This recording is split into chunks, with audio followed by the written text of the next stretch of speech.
Hey everybody, welcome back for another episode of my pre-med journey.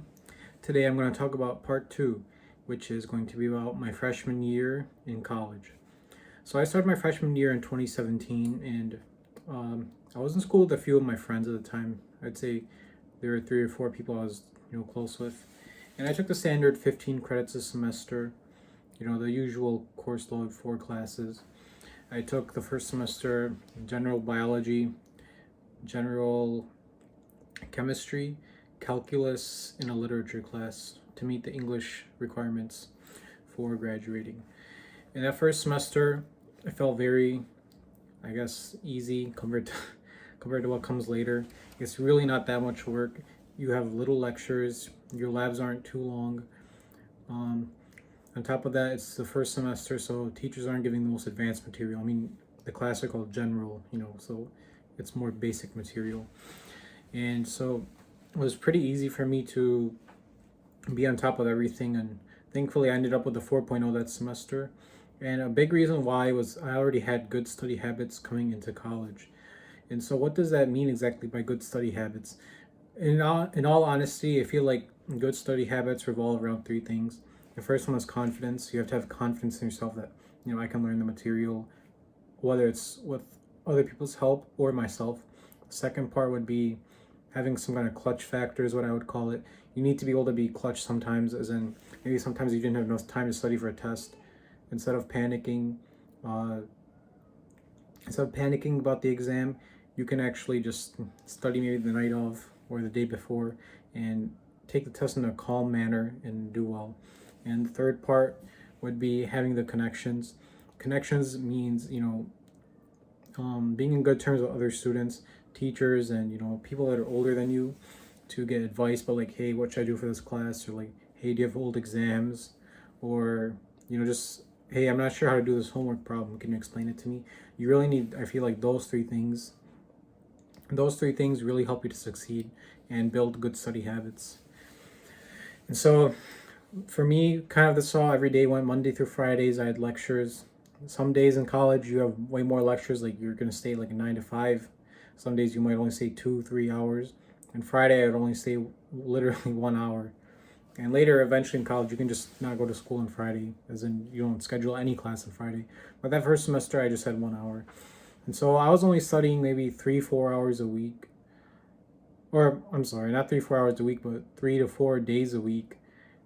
So I wouldn't study every day, but maybe just, half of the week.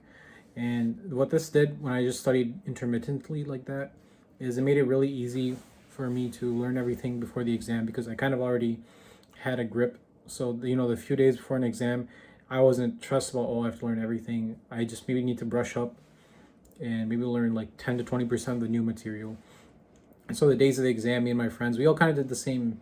We had the same routine, and it was very, all the exams, we used to sit there in the library the day of the exam, and we just look around, the other people were like freaking out 2 hours before the exam trying to learn everything.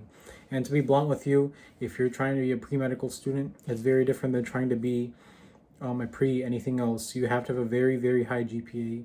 And so what that means is you have to understand is you can't fully live the kind of party life that other people do in college. You can't fully take the easiest classes like they do. And I'm not trying to criticize anybody in other career fields, but other people can have a more laxity in terms of the GPA they need, the classes they have to take. And there's nothing wrong with that. It's just for us, we have to take difficult classes. And on top of that, you are required to get A's in them. So, you have to put in that kind of work. And so, on top of that, the schoolwork, I was only doing a few extracurriculars. I did maybe 10, 15 hours of shadowing during that semester. On top of that, I joined an orphan relief club. It was kind of to help local orphans in my community. And, it was a club that only met a few times a month, so it wasn't that big of a demand. It would just be like 1 hour meetings, fundraiser here and there. It wasn't anything crazy. On top of that, I was volunteering at my local hospital.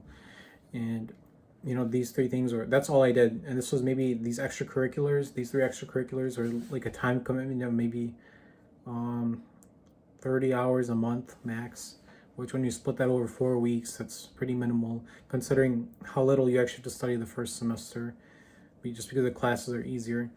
And so I had a lot of extra free time to be playing video games and working out. I gotta start working out again. I want my old jawline back I had when I was 18. But that's coming soon. And so that's really the first semester. It's really not supposed to be something too crazy, as long as you just have the good study habits and focus on those three things: the connections, uh, being clutch and not nervous, and just being consistent with studying. It makes it a lot easier. And then the second semester is more the same exact thing. Actually, my second semester was actually even easier because for some reason I did not even have an exam or project due until March. So the semester started in January. I basically had no homework or obligation other than attend class till March, which was I was just 2 months of literal vacation almost. And so, in case you're confused by what I mean by that, or if you're in high school, so the way college works is different than high school or middle school or other kinds of schools, where your grades kind of determined by 3 or 4 major assignments. So, kind of how most people are going to do is, the few days before those major assignments are due, they're cramming and everything. And I mean that works, but it's not the best way. It can work, and sometimes you have to do it just because you don't have time. But it's not the best way. But yeah, so I didn't have any of these major assignments due until March. So, I mean, like I'm talking late March too. So I didn't really have to do anything till mid March. And so you need to start off strong freshman year. The first semester I ended up with a 4.0 GPA, which is the highest mark you can get.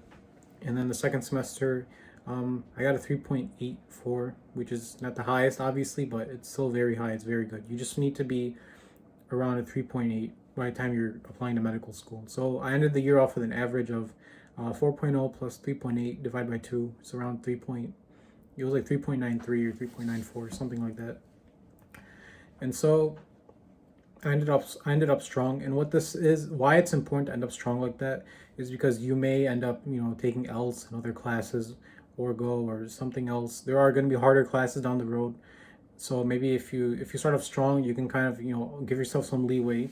On top of that, it's just a good thing. If you start off strong, it's never bad to start off with all A's. And what it also does is it builds the confidence for you to succeed in the future, knowing I got a 4.0 now. I can do it again. I can get A's. It's not Your confidence is not going to be a limiting factor. And it's good to come into the second year with that attitude that last year I did great. I'm going to continue that trend instead of coming from that other attitude where last year I really did horrible and this year I have to do better, because you're switching from a confident approach to more like a there should be a word. It's interesting. It's more of you're coming from a confident approach that I succeeded once, I'm going to succeed again. Now you're going to come from a worried approach. Is I didn't succeed before, now I have to succeed or otherwise I'm screwed. And that just puts unnecessary stress on you. So it's just better to start off strong, finish with a high GPA instead of finishing freshman year with like a 3.3 or 3.4. And then now you're upset and coming into the second year kind of, hurt mentally because you have a double stress. Not only do you have to maintain a high GPA for the next year, but your GPA is already low. So now you're dealing with two problems at once. So it's much better to avoid the mental struggle and focus on just doing well in the first year. The tools are there for you. The classes are not too difficult. And if you need help, with time management stuff, there's many apps out there. There's timers. There's lots of tactics people do. Like you can just put a timer on your phone for 1 hour and then only study for that 1 hour and then take a break for 15 minutes and then go back and then do that for like 3 hours and that's it for the day. There's many, many, many tactics out there. And what you also want to do the freshman year is doing schedule planning. So schedule planning is kind of like making sure that each semester ahead of the semester taking, so all of your future semesters, you're planning out that I'm going to take this class, and you're going to do this planning for the prereqs. So the prereqs are, biochem, orgo, psych, physics.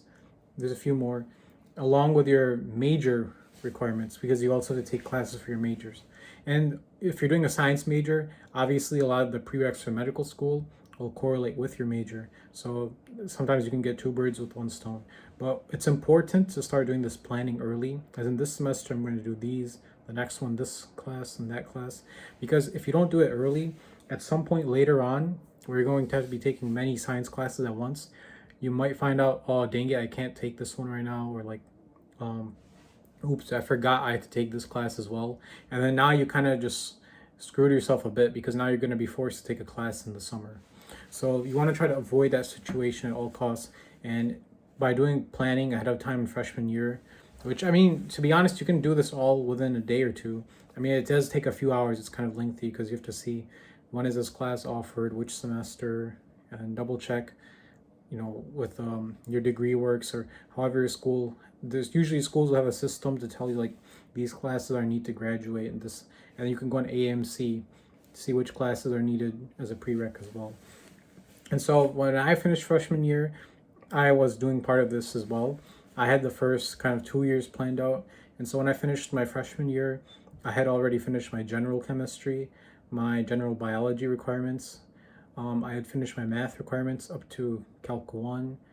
I also did psychology, but I could not finish sociology. I ended up doing that in my junior year. So the main thing is out of freshman year, you can definitely get, and you really should, like, this is a warning. If you don't get these completed, you're gonna run into a problem. You really need to have general biology and general chemistry completed. Otherwise, you're going to have to take those in the summer, because usually you will need to take those to take the next set of classes or go in biochem. So you really want to finish general biology. Try to knock out some of the other stuff too, the math credits, the English, psychology like I did. And yeah, if you just do that, maintain good grades, and find new friends. That's another big thing, is it's time to find new friends as well. You're in college, you might be moving out of state, you might be in a whole new environment with none of your friends from high school. So you want to actually find some new friends as well here. And another thing, don't be dismayed by people. Freshman year, there's going to be a lot of people with big egos, the loudest mouths saying, yeah, I'm going to be pre-med and this and that. I'm going to be a surgeon. I'm planning to be. Don't listen to them. I guarantee you, when I started college, there's like maybe 300-400 people. Yes, that many saying they were pre-med.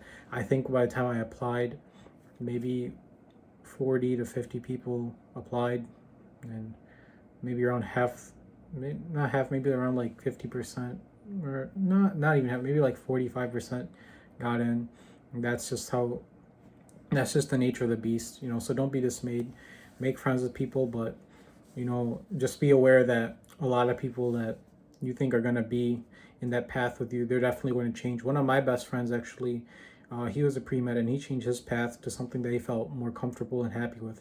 And so, it doesn't necessarily have to be a bad thing that people switch out of pre-med, but just be aware that, you might be at first thinking you're surrounded by so many people who are pre-med, but it will definitely change after the second year. Even after the first year is done, a lot of people drop out. So just be aware of that. And so that concludes this video. I just want to talk about my freshman year. So stay tuned for next video, the next video on next Friday, and I'll see you guys then. Bye bye.